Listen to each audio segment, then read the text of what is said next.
అడిగి తెలుసుకుందాం. అమ్మ మీరు చెప్పండి, ఎక్కడి నుంచి వచ్చారు? మేము ఇక్కడ హౌసింగ్ బోర్డు ప్రజాయ్ ఈ దగ్గర ఉంటాము, గోకుల్ ప్లాట్స్లో ఉంటాము. మేము అక్కడ 96 నుంచి ఉన్నాము. అప్పటి నుంచి మేము శిల్పారామం మా పిల్లల్ని తీసుకొని ఇక్కడికి వచ్చేవాళ్ళం. బాగా వండుకొని ఏమన్నా వచ్చి తినేవాళ్ళము. అప్పుడు ఇంత డెవలప్ లేదు, ఇప్పుడు చాలా డెవలప్ అయింది. షాపింగ్ కానీ ఏదైనా కానీ మంచిగా అన్నీ డెవలప్ అయ్యి ఒక బొమ్మల కొలువులు కానీ అన్నీ ఏం కావాలన్నా ఈ శిల్పారామంలో దొరుకుతాయి. మాకు ఫెస్టివల్ పోవాలంటే ఊళ్ళు వెళ్ళము, ఇక్కడికే వచ్చి ఫెస్టివల్ చేసుకుంటాం. అన్నీ బాగా హ్యాపీగా అన్నీ చేసుకొని వెళ్తామమ్మా. అంటే సంక్రాంతి పండుగ అంటే మెయిన్గా పల్లెటూరులే గుర్తొస్తాయి అందరికని. మరి మీరు ఇప్పటి నుంచి ఇక్కడే ఉంటున్నారు? ఎప్పుడైనా పల్లెటూరుకి వెళ్ళారా, లేదా ఇక్కడే మీరు ఎన్ని ఇయర్స్ నుంచి ఇక్కడికి వస్తున్నారు? మేము 96 నుంచి వస్తున్నామమ్మా. 96 నుంచి వస్తాం. ఊరు వెళ్తాము కానీ ఎక్కువ శాతము సంక్రాంతి పండుగకు ఇక్కడికే వస్తాం. మేము ఇక్కడికే వచ్చి సెలబ్రేషన్ చేసుకొని వెళ్ళిపోతాం అన్నమాట. మామూలుగా సమ్మర్ హాలిడేస్ కానీ ఏదైనా కానీ మేము ఇక్కడే సెలబ్రేషన్ చేసుకుంటాం.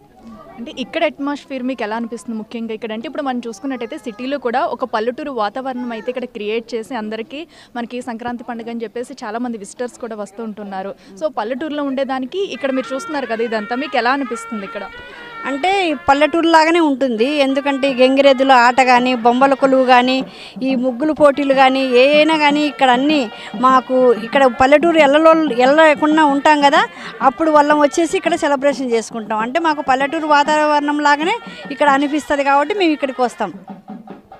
ఇంకా మీ చిన్నతనంలో అంటే మీ చిన్నతనంలో సంక్రాంతి ఎలా చేసుకునేవారు? ఇప్పుడున్న పిల్లలకి ఎలా అనిపిస్తుంది? సో ఇక్కడ తీసుకొచ్చి వాళ్ళకి ఏం చెప్తున్నారు?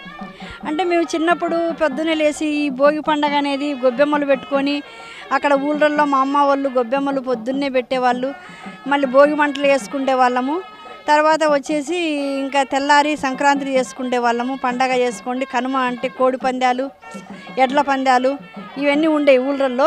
ఇక్కడ అంటే ఈ ఎడ్ల పందాలు ఉండవు కదా, గంగరెద్దులు ఈ శిల్పారామంలో ఇలా ఉంటాయి. ఇక్కడ అక్కడ వేరు, ఇక్కడ వేరు కొంచెం. అంటే సో ఫైనల్ అయితే ఊరికి వెళ్ళకపోయినా ఇక్కడ శిల్పారామంలో మనకి ఏర్పాటు చేసిన దాన్ని బట్టి పల్లెటూరు లాగే ఉందంటాం. పల్లెటూరు లాగానే ఉంటుంది ఇక్కడ అన్ని ఏదైనా సరే.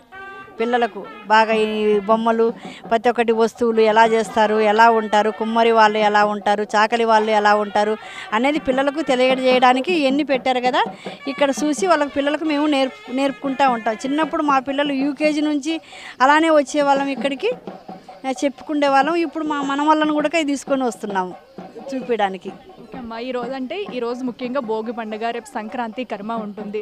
సో మీరు చిన్నప్పటి నుంచి ఆచరించే ఆచారాలు ఎలా ఉండేవి? ఈ రోజుల్లో ఎలా ఉంటున్నాయి? ఏముంటాయి, పండగ అంటే అరిసెలు వండుకుంటాం, పప్పులు వండుకుంటాం, అన్నీ వండుకుంటాము. పిల్లలకు ఇలా చేసుకోవాలి, ఇలా చేసుకోవాలని చెప్తాము. మా పిల్లలకు భోగి మంటలు వేస్తాము. ఈరోజు రేగి పండ్లు, భోగి పండ్లు పిల్లలకు పోస్తారు. తర్వాత సంక్రాంతి అనేది రేపు మంచిగా పిండి వంటలు చేసుకొని అన్నీ తినడం చేయడం మంచిగా ఉంటాం. కనుమ రోజు అంటే మాంసం తింటాము మేము. మా సైడ్ అయితే మాది రాయలసీమ. ఇక్కడ అంటే ఇంక ఈ 3 రోజులు తింటారు, మేము అలా తినము. మేము కనుమ రోజు మాత్రమే తింటాం.